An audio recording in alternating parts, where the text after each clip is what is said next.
Notre enquête commence à Marseille, à 2 pas du Vieux-Port. Quartier de l'Opéra, l'un des plus touristiques et les plus chauds de la cité phocéenne. Lieu incontournable pour tous les noctambules qui viennent fréquenter boîtes de nuit et bars à hôtesses. C'est un peu le Pigalle marseillais.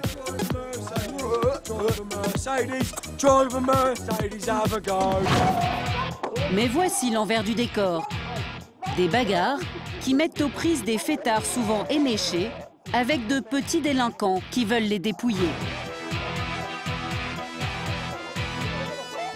Cette nuit-là, à 2 h du matin, 2 clients de boîte de nuit règlent leur compte en pleine rue.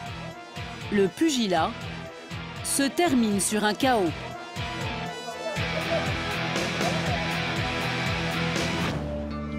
Les commerçants du quartier, en première ligne, vivent avec la peur au ventre. Pour l'attente d'un sandwich, menace au couteau. S'ils sont sous l'effet d'alcool, de drogue, donc ils sont très difficilement gérables. Et après, on ne peut plus gérer quand ça prend de l'ampleur. C'est dommage qu'un quartier tel que l'Opéra devienne une zone infestée de petites canailles. On est confronté à la violence avec certains jeunes qui ne respectent personne. Même la police ne la respecte pas. Alors à l'Opéra, une dizaine de commerçants excédés ont décidé de réagir.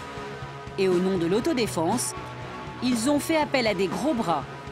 Tom et ses collègues. Des gardes du corps pour tenter de remettre de l'ordre dans le quartier. À 4 h du matin, cette fois c'est un client agressif qui menace les employés.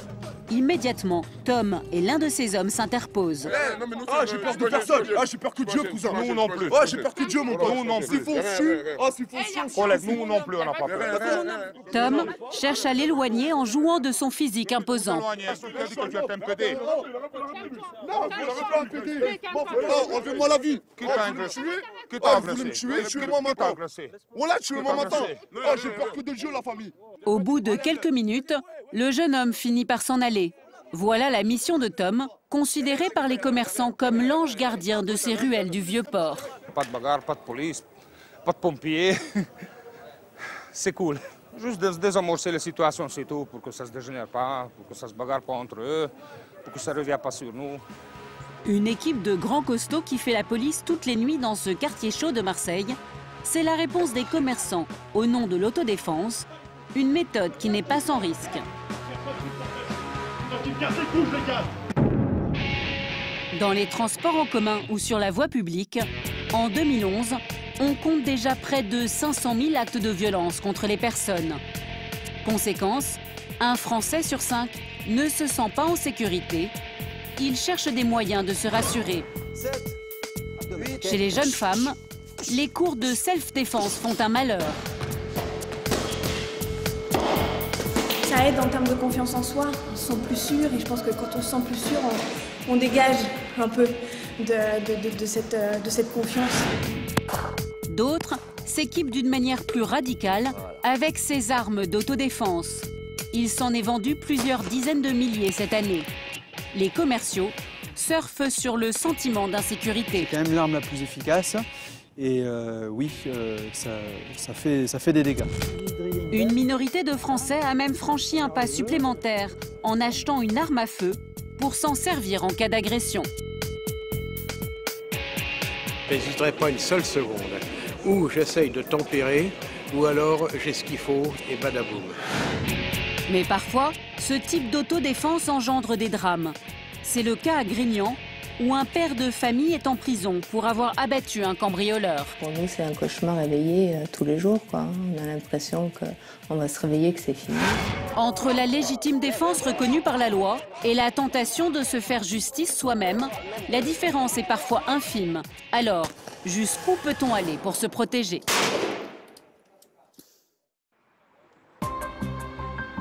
Paris, 23 h. La hantise de beaucoup de gens, c'est de vivre ça en rentrant chez eux tard le soir. Une mauvaise rencontre.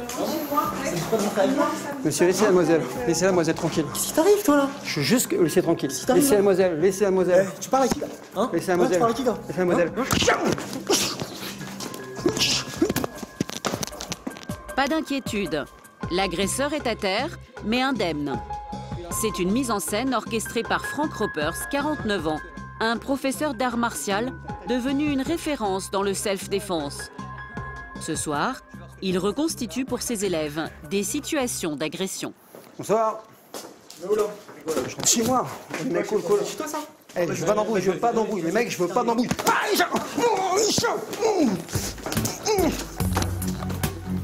Frank enseigne le penchaksilat, un art martial originaire d'Indonésie, pratiqué aujourd'hui encore par les commandos militaires de ce pays. Des coups secs et violents sur les parties névralgiques de l'adversaire.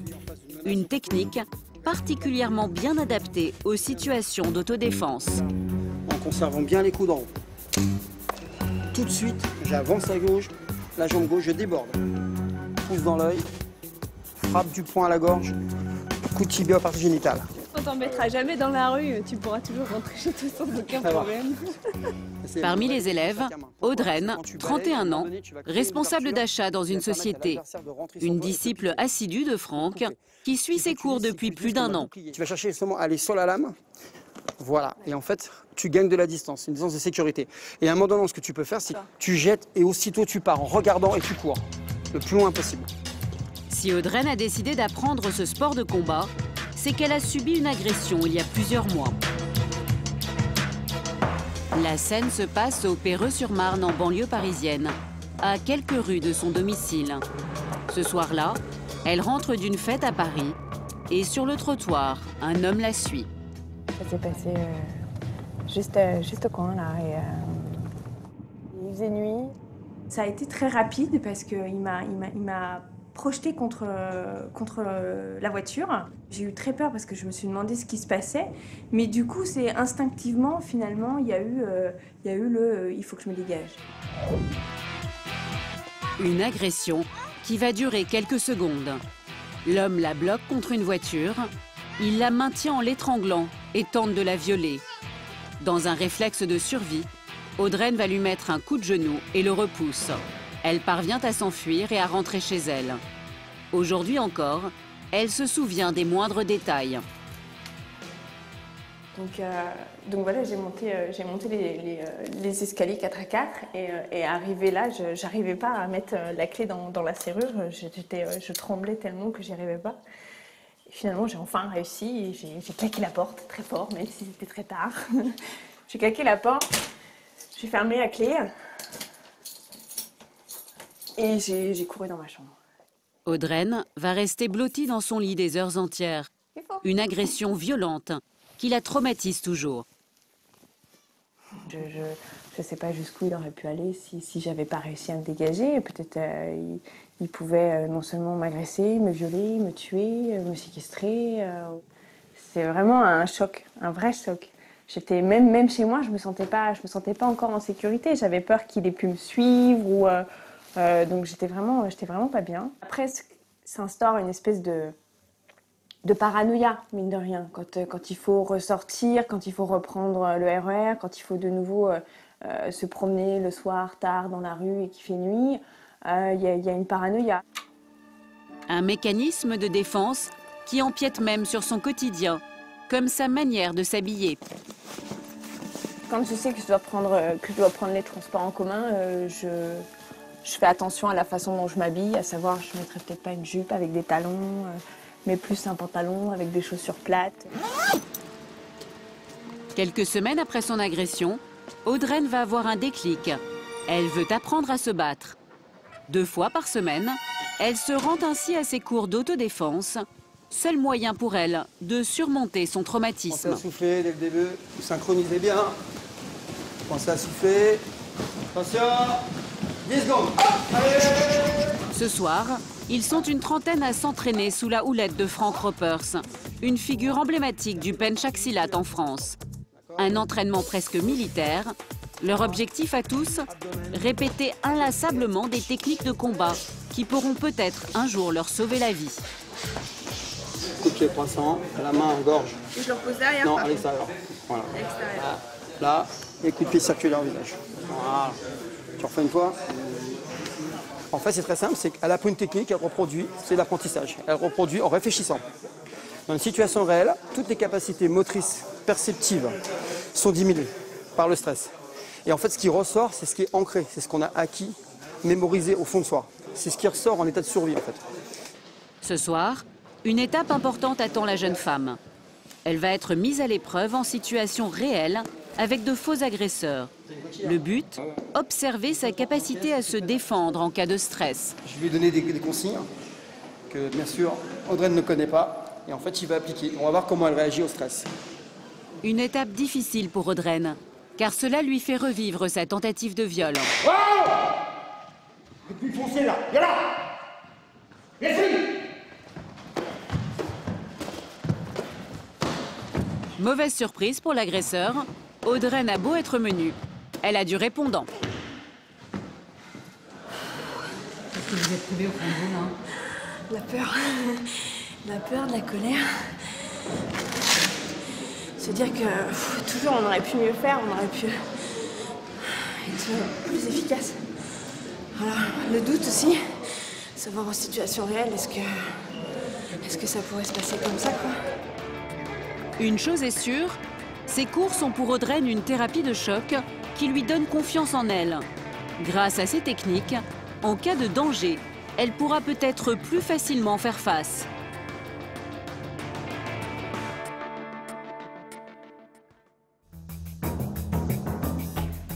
Les commerçants ressentent aussi souvent un fort sentiment d'insécurité, comme l'attestent ces images de braquage d'une pharmacie.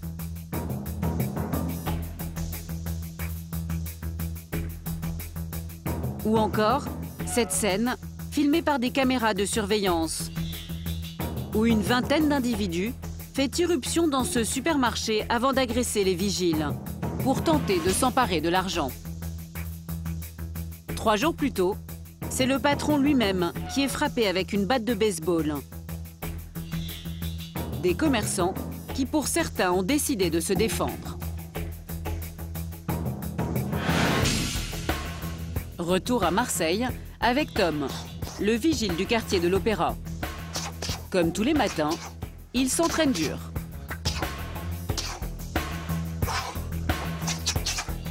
Il n'a ni une gueule, ni un passé d'enfant de cœur.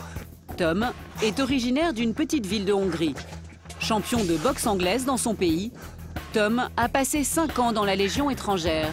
Des missions au Tchad, au Rwanda, en Somalie. Il a vécu l'enfer de la guerre. Aujourd'hui, à 47 ans, cet ancien légionnaire s'est reconverti dans la protection des biens et des personnes. Alors pour lui, pas question de baisser la garde. Il faut toujours garder sa forme, surtout dans le travail ce qu'on fait nous.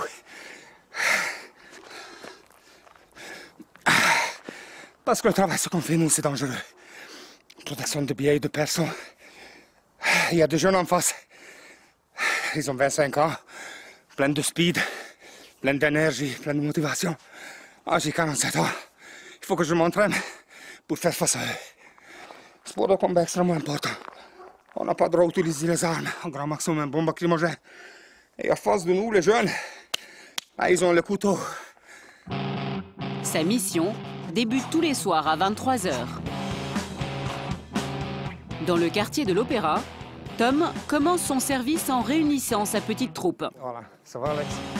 La plupart, des anciens légionnaires, originaires de l'Europe de l'Est comme lui. Ils seront 4 ce soir à tenter de rassurer les commerçants dans le quartier.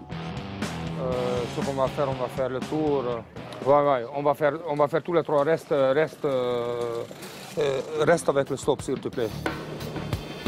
Son champ d'action, un labyrinthe d'une dizaine de ruelles.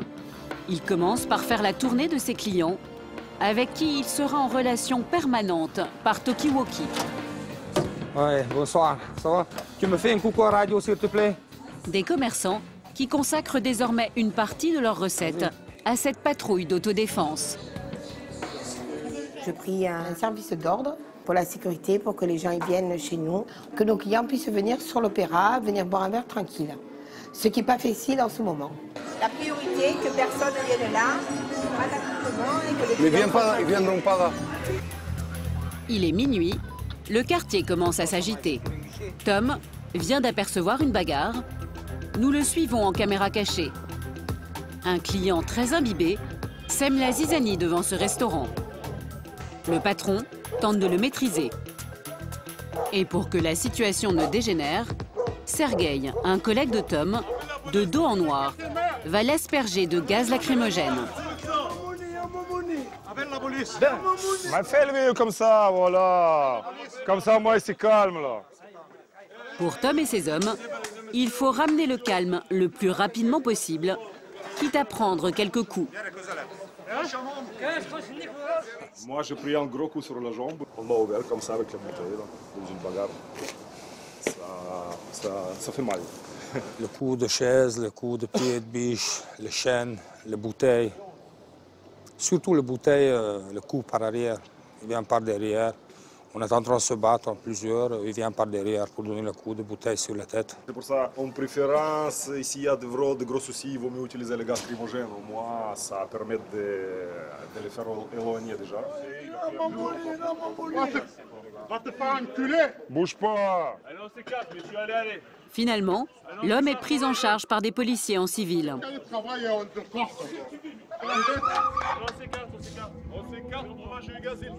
Mais pas le temps de souffler pour Tom et ses hommes. Ils viennent de surprendre un individu qui s'intéresse d'un peu trop près au sac des clients de cette terrasse. Bouge pas là, reste là. Il a le couteau? Bouge pas du couteau, Montre-moi, je vais pas piéger, c'est tout. Il a ou pas? J'ai pas de couteau, je ne marche pas avec le couteau. Qu'est-ce qu'il t'a pris dans le sac? Non, il m'a rien pris. Tom s'assure que l'homme n'a aucune arme sur lui avant de l'expulser du quartier. Non, il faut que tu bouges. Vas-y, collègue, tu bouges. Je bouge, je reviendrai. Chaque nuit, ce sont les mêmes menaces. Des voyous qui guettent les passants pour les détrousser, surtout quand ils viennent retirer de l'argent aux distributeurs. On a 4 guichets. Donc on a un guichet à gauche, 2 distributeurs automatiques à droite de la poste et il y a un 4e là-bas en face. Donc le jeune, il profite le maximum de ce place. Il se met de l'autre côté autour de bar, ici, et un peu dans la rue. À partir de 4h, 5h du matin, dès que le client, complètement défoncé, quitte le quartier, les gens sont totalement bourrés, ils ne se tiennent pas debout. Dès qu'ils quittent le quartier, où ils essayent de retirer l'argent, les voleurs, ils en ont un peu partout, ils vont sur eux, ils vont voler leurs chaînes, leurs portefeuilles. La totale. Alors Tom et les commerçants ont mis au point une procédure. Escorter chaque client lorsqu'il va retirer de l'argent. Ce soir, c'est Sergueï qui accompagne 3 jeunes fêtards jusqu'au distributeur. Il vaut mieux que vous vous fassiez accompagner, parce que ça ne sert à rien de se faire agresser, il y a beaucoup de vols. Ouais, sinon je ne serais pas accompagnée. Beaucoup de vols, surtout à cette heure-ci. Mais c'est la première fois qu'on nous le fait quand même. Soyez heureuse. Ah oui, on est heureuse. Ça arrive à droite, non? Non, à droite, ça ne marche pas. Avec ses 2,05 m, Sergueï va dissuader les voleurs de s'approcher. Un service de garde du corps particulier qui rassure les clients. Vous vous sentez plus en sécurité? Ouais, ah oui, non, c'est sûr. Sans, on se sentirait moins bien, c'est clair. Ah ouais, ça craint, oui. Mais le pigeon idéal pour les voleurs, c'est un touriste comme celui-ci en polo rouge, totalement ivre. Un collègue de Tom ne le lâche pas d'une semelle. Ça, je vais passer par ici, par l'autre côté. L'autre côté, il y a tous les voleurs et tout qui regardent. Là, ici, c'est plus cool. Puis il y a tout ce qui pisse, on voit qu'il a dû picoler ça. Hein. Il va raccompagner ce fêtard éméché jusqu'à sa voiture. C'est la première, là, vous voyez? C'est celle-là, là. C'est bon? Allez, bonne fin de soirée. Mais remettre un peu d'ordre dans ce quartier agité commence à gêner les petits dealers et les trafiquants en tout genre. Tom est fréquemment menacé. On gêne leur business. On gêne vraiment leur business. Récemment, ce restaurant qui leur sert de QG a même essuyé des tirs d'armes à feu. On était obligé de tout blinder parce qu'on se fait tirer dessus déjà plusieurs fois, plus exactement 2 fois depuis que je suis là. Une fois, j'étais juste derrière la porte. On a reçu 2 balles. Une balle sur la porte, qui est là. C'est une 9 mm. La deuxième balle, ça a touché le vitre blindé à ce niveau-là. Ça a été stoppé là. La balle n'a pas rentré. Quelques mois après, on se fait tirer dessus une 2e fois. C'est une petite calibre, 7,65 si je rappelle bien. Le balle rentrait à ce niveau, quelque part là.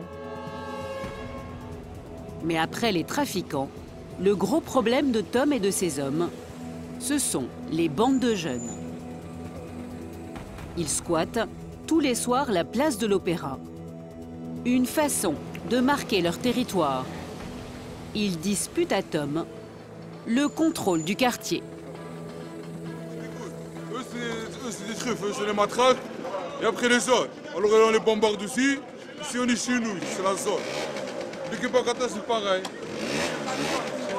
C'est nous ici, les dealers, comme on dit. Quand il y a des bagarres, on est là. Quand il faut se défendre, on se défend. S'il faut des armes, on est là. On a des Kalachnikov, des fusils à pompe ou des 9 mm, ça dépend. On te les montre? Mais... Sincèrement. On te les montre? Sincèrement, on peut te montrer des photos si tu veux là. Sur leur téléphone portable, des photos d'armes de chasse. Bluff ou réalité, en tout cas rien de rassurant. Ça, c'est des fusils de chasse pour les gens qui ne respectent pas, qui se manquent avec nous, et on les allume, tout simplement. Voilà. Tout simplement, on manque de respect à personne, mais quand il faut allumer des gens, on les allume. Face à eux, Tom ne se laisse pas démonter. Oui, j'ai ça. J'ai une petite bombe lacrymogène au canot. Ça peut toujours servir. C'est discret. Dès qu'ils ont plusieurs, parce qu'ils ne viennent jamais sur nous tout seuls. Ils sont pas assez courageux. Ils sont tous de couilles molles.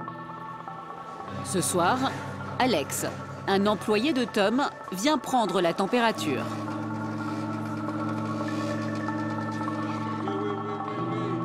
Alors les gars, pas de conneries ce soir? Pas de conneries comme d'habitude, on est tranquille. Il n'y a personne qui rapproche mes clients que je vais au distributeur. Allez, au distributeur. Les voleurs de carte bleue. Ça c'est l'OP, ça, ma gueule. Il faut parler les langages qui parlent eux. Autrement dit, il faut parler avec les mains. Parce que c'est le langage qu'on comprend et c'est universel. Et une fois qu'ils commencent à comprendre, ça va beaucoup plus facilement. Mais c'est malheureux, il faut commencer comme ça. Les jeunes les surnomment en rigolant les Ruskov de l'Opéra, mais ils évitent tout de même de s'y frotter. Seulement Tom est toujours sur la corde raide. S'il peut faire régner l'ordre dans les bars de ses clients, il n'a pas complètement le droit de faire la loi dans la rue. D'autant que toutes ses interventions sont souvent délicates. Au cours d'une bagarre, Tom craint par-dessus tout de donner le coup de trop.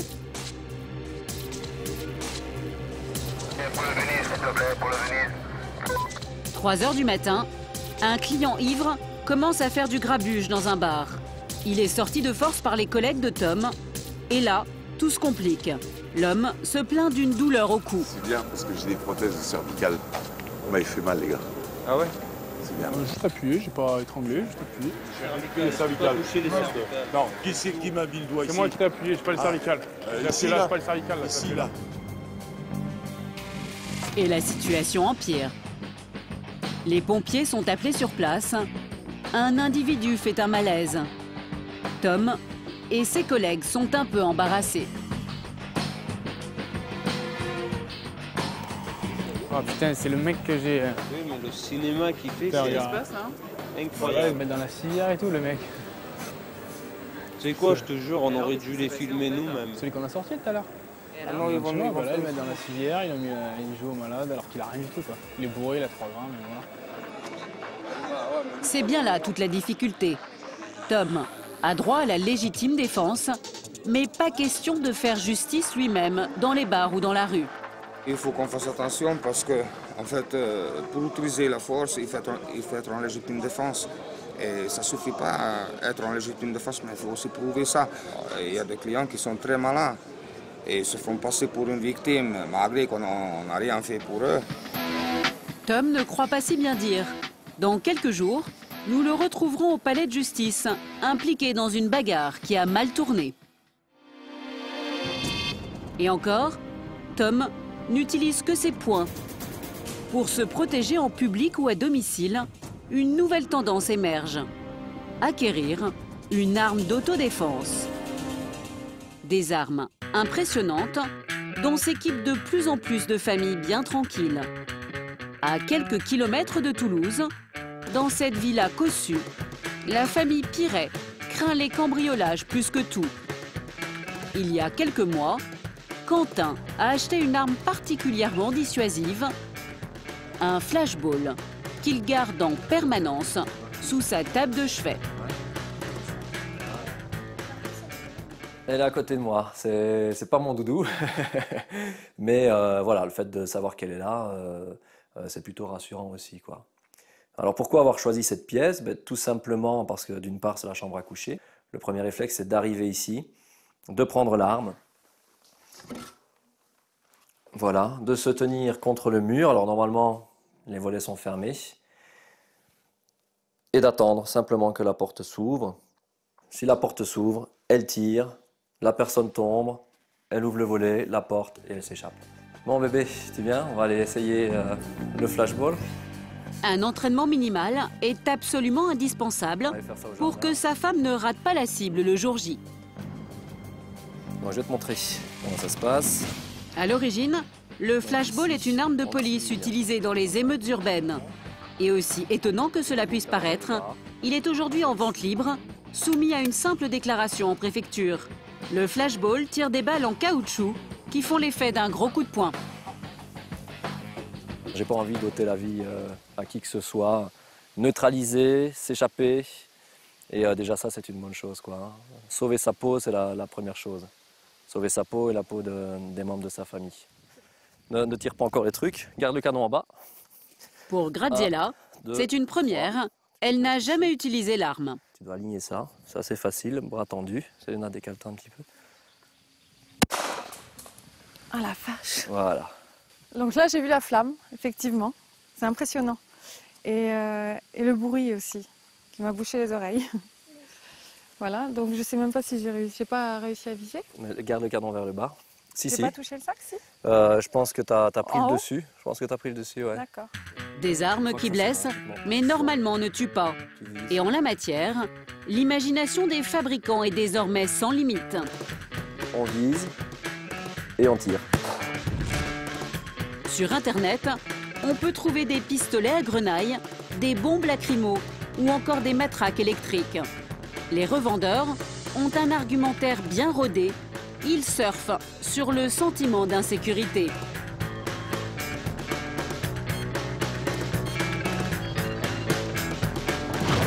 Direction, la banlieue de Toulouse.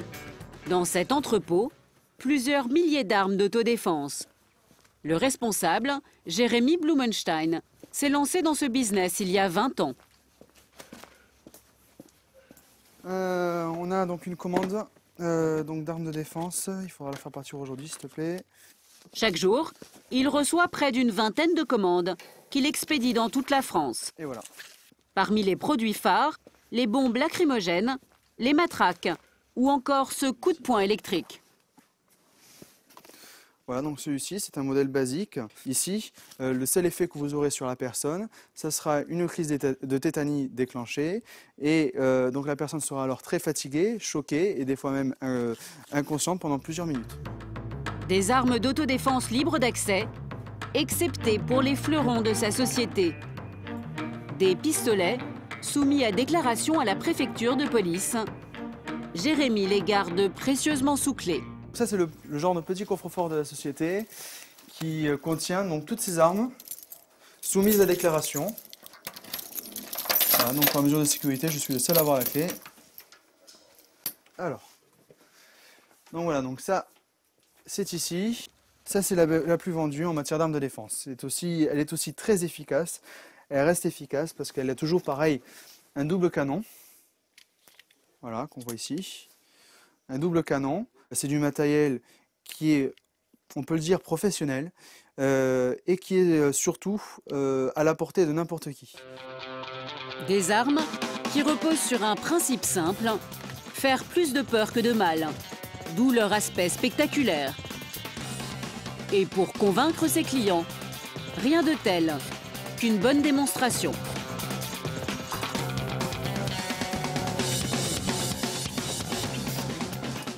Voilà.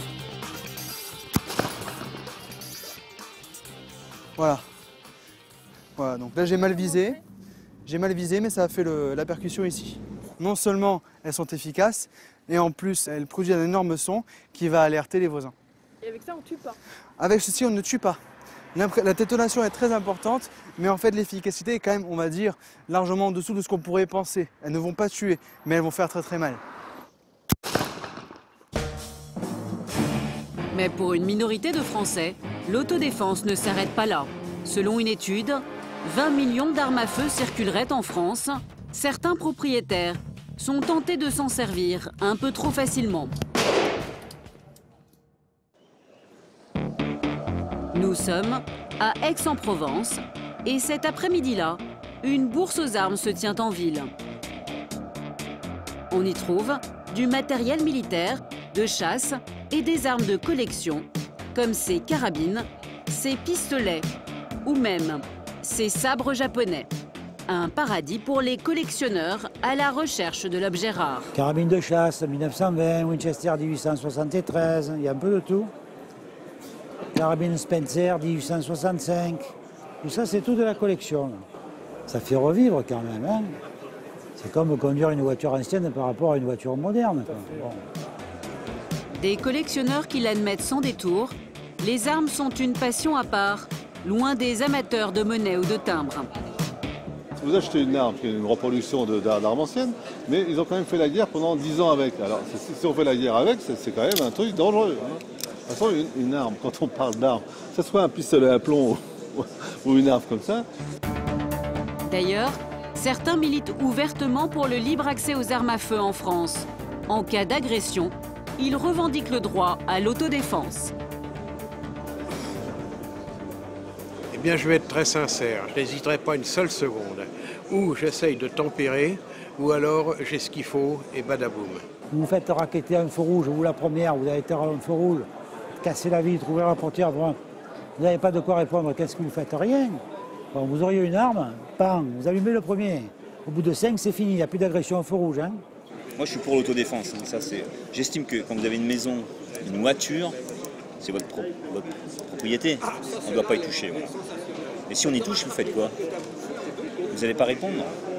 Vous faites attaquer chez vous, vous allez faire quoi? Vous allez laisser votre femme se faire violer, vos enfants se faire étrangler, assassiner? Alors, arrivera-t-on un jour en France à un système à l'américaine? Dans certains États, des spots vantent les mérites des armes à feu et poussent à la consommation.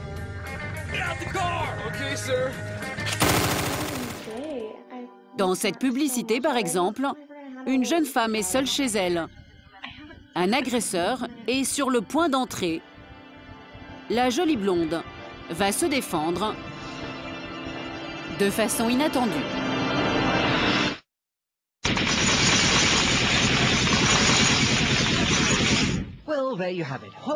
Si les Américains peuvent ainsi faire l'apologie de l'autodéfense, c'est qu'aux États-Unis, la Constitution accorde à chaque citoyen le droit de porter une arme, ce qui n'est absolument pas le cas en France. Chez nous, la loi est claire. Pour posséder un pistolet ou une carabine, il faut un permis de chasse ou une licence de tir sportif. Il s'agit d'éviter les dérapages, car en cas d'agression, détenir une arme chez soi peut conduire au drame. À 2 pas d'Aix-en-Provence, dans le petit village de Pélissane. C'est là que vit Jean Paget, 68 ans, un brocanteur à la retraite. Il y a 2 ans, il a vécu l'enfer. Un homejacking, c'est-à-dire un cambriolage avec violence. La scène s'est déroulée dans sa maison. Il est 14 h ce jour-là. Jean prend l'apéritif avec des amis, quand soudain 4 hommes cagoulés et armés font irruption dans sa cuisine. Alors ils sont arrivés par là, la porte qui donne dehors de la cuisine, et ils nous ont fait signe de nous taire. On a été surpris et là ils ont commencé à nous bander les yeux avec du scotch. Alors que ses amis sont retenus dans la cuisine, Jean va vivre un calvaire. Ils m'ont jeté ici à terre, et puis la séance de torture a commencé pendant 1h30. J'étais par terre, ils m'ont roué de coups et ils m'ont étranglé. Ils ont voulu me couper les doigts, ils m'ont cassé les côtes. J'étais quand même dans un sale état. L'objectif des malfrats, obtenir son code de carte bancaire. Mais Jean ne dit rien. Finalement, quelques heures plus tard, il profite d'un moment d'inattention des malfaiteurs pour s'échapper. Je suis arrivé à me défaire mes entraves aux mains et comme j'avais un œil tuméfié, j'ai pu soulever un côté du sparadrap. Qu'est-ce que je me suis rendu compte? Que contre le mur, en face de moi, il y avait toujours mon fusil de chasse. Avec mon arme, je suis sorti et ils sont sortis tous les quatre. Et il y en a un qui passe devant la camionnette, là, vous voyez, là, 2 chevaux. Il passe sur le côté et moi, de cette distance, j'ai tiré et il est tombé juste derrière la 2 chevaux. Là. L'homme est tué sur le coup. Jean tire une 2e fois, obligeant ses complices à prendre la fuite. Jean ne réalise pas encore qu'il vient de tuer un homme. J'ai enlevé la cagoule et il y avait du sang qui sortait de sa bouche. Enfin, c'était pas agréable à voir. J'ai pas eu le temps de ressentir quoi que ce soit. J'ai pas eu le temps d'avoir un sentiment, de ressentir quelque chose, non. Non. C'est-à-dire? C'est que là, j'étais un peu comme un fou, quoi. La gendarmerie arrive aussitôt sur les lieux. L'instruction est en cours. Dans quelques mois, Jean devra s'expliquer devant le juge. Même si la légitime défense pourrait être retenue, il risque jusqu'à 2 ans de prison. Mais au-delà de son procès, cet acte d'autodéfense reste un traumatisme. C'est très difficile de le supporter. Déjà, d'une part, vous avez tué quelqu'un. C'est pas quelque chose que vous pouvez quand même chasser de votre mémoire, ça. Et d'autre part, avec ce que j'ai reçu comme coup, c'est bien la première fois de ma vie que j'ai été torturé de la sorte. Hein. Ça vous marque à vie. Ça vous marque pour toute la vie, ça. Dans son malheur, Jean peut compter sur ses amis René et Max. Putain, tu donnes plus de tes nouvelles. Ça va, vieux Vic? Alors, qu'est-ce que tu dis? Ça va? Alors, le vieux? Ils sont tous les deux solidaires de son geste. Et à chaque fois qu'ils se retrouvent, l'agression est au cœur de la discussion. Pouf, il t'arrive des mecs avec un calibre, qu'est-ce que tu vas faire, toi? Tu vas faire un mariole? Non, tu ne voyais pas. Tu fais, eh bien, écoute, tu subis. Voilà, tu réagis d'une façon que, ma foi, tu vois que tu risques, tu te sens qu'on va te tuer, quoi, voilà. Moi c'est ça, hein. Mais moi, dans son cas, j'avais un Remington de 7 coups. 7 coups, j'étais 4, mais 4 morts, hein. Ça, c'est pas la peine. Hein. Vous auriez tiré à sa place, place? J'aurais tiré. Eh bien, moi, j'en ai tué un, mais ça me suffit.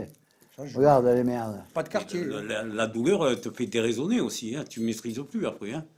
Voilà, et il avait les éléments à côté pour pouvoir se défendre et il a fait. Ben, moi, j'aurais fait pareil.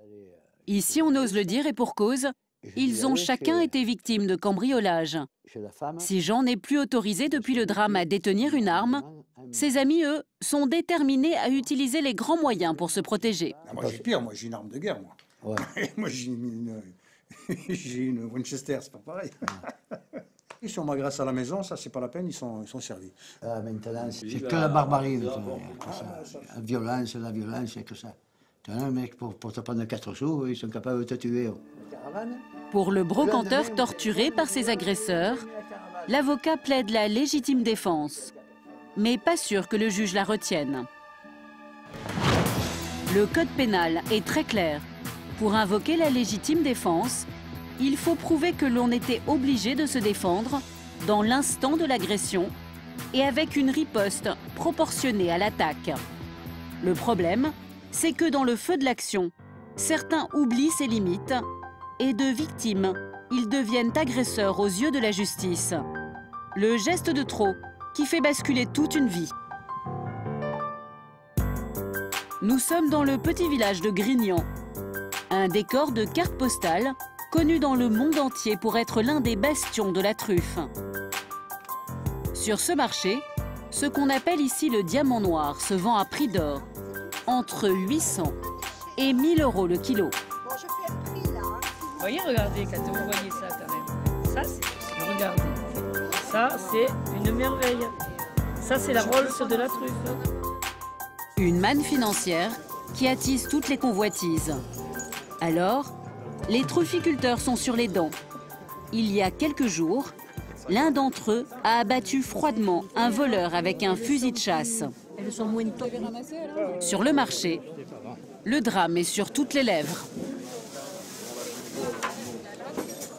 Oui, tous les gens en parlent, bien sûr, oui, parce que de toute façon, des vols, il y en a tout le temps, un peu dans toute la région, malheureusement.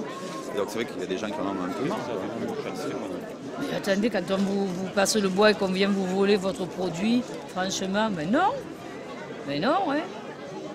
Je comprends, moi, je comprends tout à fait le monsieur de Grignan, parce que, à force qu'on lui a repassé ses bois et tout, eh ben, il aurait dû faire une chose, c'est foutre le mec à poil et l'entacher autour d'un chêne. Voilà. Il était 18h30 ce jour-là. Laurent Rambaud, cet agriculteur de 32 ans, fait le guet sur ses terres lorsqu'il tombe nez à nez avec un homme qui tente de lui voler ses truffes. Avec son fusil de chasse, il tire 2 coups. L'homme meurt immédiatement. Aujourd'hui, Laurent est derrière les barreaux. Il encourt jusqu'à 30 ans de prison. Dans la maison familiale, sa femme Virginie et sa sœur Véronique sont toujours sous le choc. Pour nous, c'est un cauchemar réveillé tous les jours, quoi. On a l'impression qu'on va se réveiller, que c'est fini. Et malheureusement, c'est le cauchemar. Voilà, notre vie a basculé en quelques secondes. Je me réveille le matin, mon mari il n'est pas à côté de moi. Voilà, à part cogiter et penser à lui. Voilà. Après, j'essaye d'être forte pour mon fils, quoi. Mais bon, on fait au mieux, quoi. Une vie qui s'écroule. Pourtant, Laurent avait tout d'un bon père de famille à l'avenir prometteur.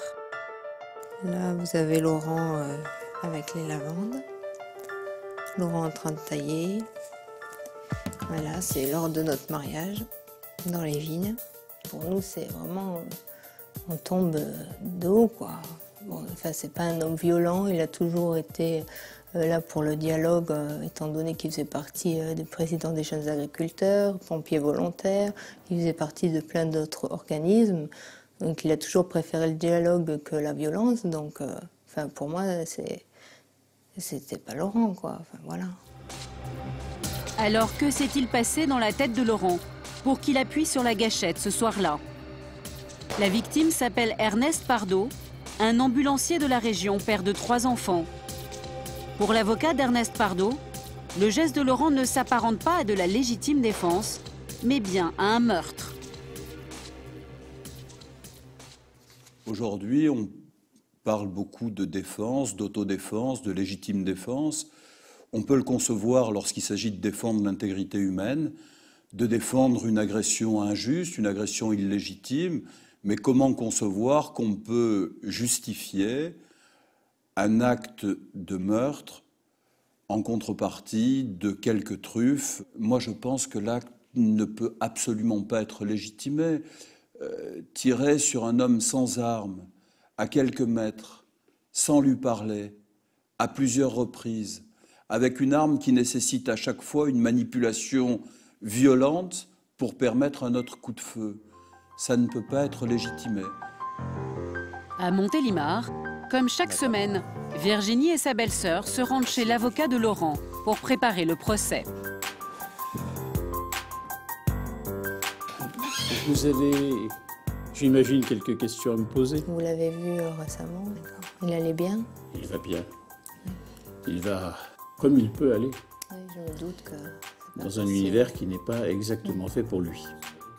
Oui. Virginie, sa femme, ne veut pas croire une seconde que son mari est un meurtrier.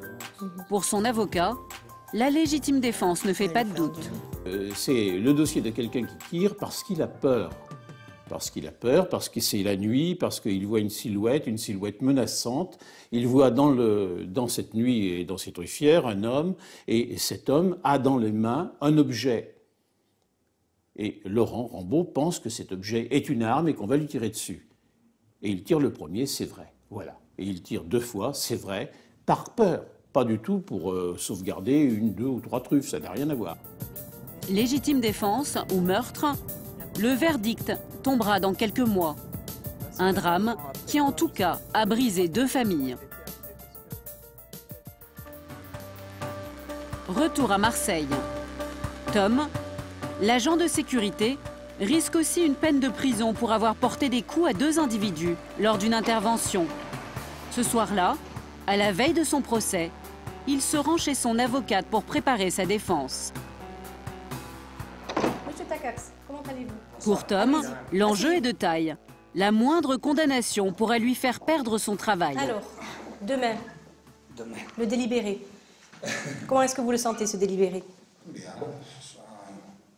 je n'ai pas peur de ça. Je ne vois rien dans ce dossier qui peut confirmer ce qu'ils disent eux. Il n'y a rien dedans. Les faits remontent à un peu plus d'1 an devant ce bar. Tom et un de ses collègues sont appelés pour une intervention. 2 hommes éméchés font du grabuge. La tension monte. Dans la bousculade, l'employé de Tom aurait porté un coup violent à l'un des hommes qui se serait effondré. Depuis, il a porté plainte. Pour Tom et son avocate, la plainte n'est pas justifiée. Ils ont frappé les gens, on était intervenus, on les a séparés, on les a mis dehors. Et après, une demi-heure après, il revient en troupeau pour nous, armés de couteaux, qu'ils ont monté du début à la fin. Tout ce qu'ils sont en train de raconter, ça a été monté de toutes pièces, c'est une mise en scène. C'est une mise en scène. On m'a frappé, je rappelle de rien, on m'a coupé la lumière, je rappelle de rien. Ils protégeaient un consommateur et ils ont été placés dans une situation de légitime défense contre leur gré. Ils ont été plongés, ils ont été confrontés à des personnes, 4 individus pris de boisson, 2 particulièrement sous, et dont un avait une arme blanche. Donc ils n'ont pas pu faire autrement que de se défendre. À demain.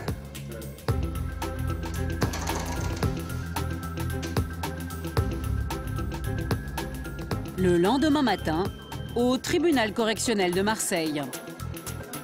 Tom est venu avec son collègue Sergueï, également dans le box des accusés. Il semble toujours optimiste quant à l'issue de l'audience. Oui, 100%. Bon avocat. Après plusieurs mois de procédure, ils vont enfin être fixés sur leur sort.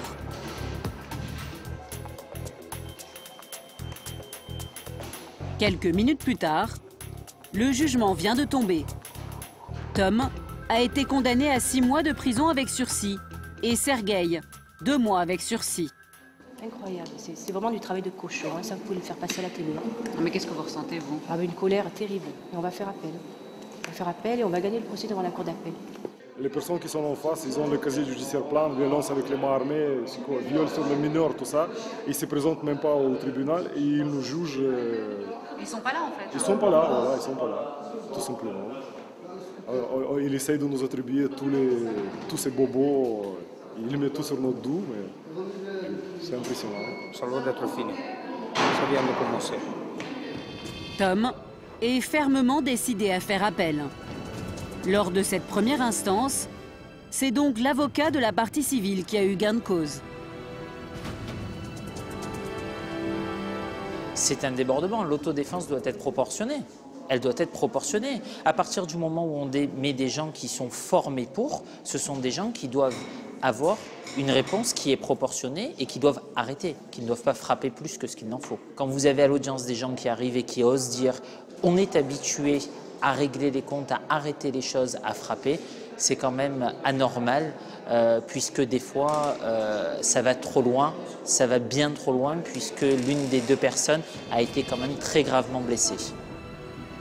Le procès en appel doit avoir lieu d'ici la fin de l'année. Un jugement qui décidera de son avenir.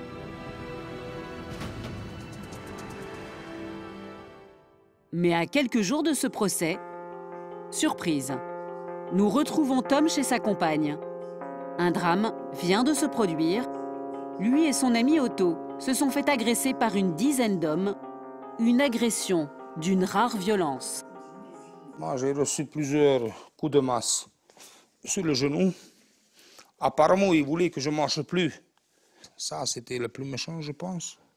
Bon. Sur le genou droit aussi, j'avais le coup de masse, le coup de marteau. Là, le coup de marteau. Là, ce que je pense que c'était la balle qui m'a touché. Plus ce blessure-là. Mais c'est surtout sur son ami hongrois Otto que les agresseurs se sont acharnés. Un coup là, troisième là. Le jeune homme s'est même pris une balle de 9 mm qui lui a traversé la cuisse. En fait, donc le bas rentré là-bas. C'est ressorti par là. Aujourd'hui, ils vont mieux, mais lorsqu'il est arrivé à l'hôpital, Tom était inconscient, salement amoché. Son ami Otto, lui, est resté 3 jours dans le coma. Un règlement de compte manifestement très bien préparé. Il est minuit passé ce soir-là. Tom revient d'une soirée avec son ami Otto quand une voiture surgit dans cette rue. En quelques secondes, tout bascule. La voiture nous a percutés. Après, les autres gens qui sont venus, armés de coups de masse et d'armes à feu, ils nous ont fracassé le genou, le crâne, ils ont tiré sur nous. Les coups pleuvent tellement fort que Tom n'a gardé que de vagues souvenirs de l'agression. Apparemment, moi, j'étais là, couché au sol. Donc, c'était mes pieds, mes jambes, la tête vers là. Ça, je pense que c'était ma tête qui saignait, là. Mon collègue il était couché quelque part à côté. Les agresseurs n'ont pas encore été retrouvés. Tom a porté plainte. Selon lui, ce passage à tabac est lié à son implication dans le quartier de l'Opéra, mais ça ne le dissuade pas d'arrêter. Parce que je continue mon travail, parce que si je pars, je veux partir parce que moi, je veux arrêter. Je ne veux pas partir parce qu'on me force d'arrêter. Pour moi, ce n'est pas le premier, pas le dernier, et j'ai vécu déjà pire. J'ai vécu déjà pire que ça. Quand il prendra sa retraite, Tom aura navigué dans les eaux agitées de l'autodéfense pendant 20 ans. Une autodéfense qui risque de faire de nouveaux adeptes. La police enregistre plus de 1200 agressions chaque jour.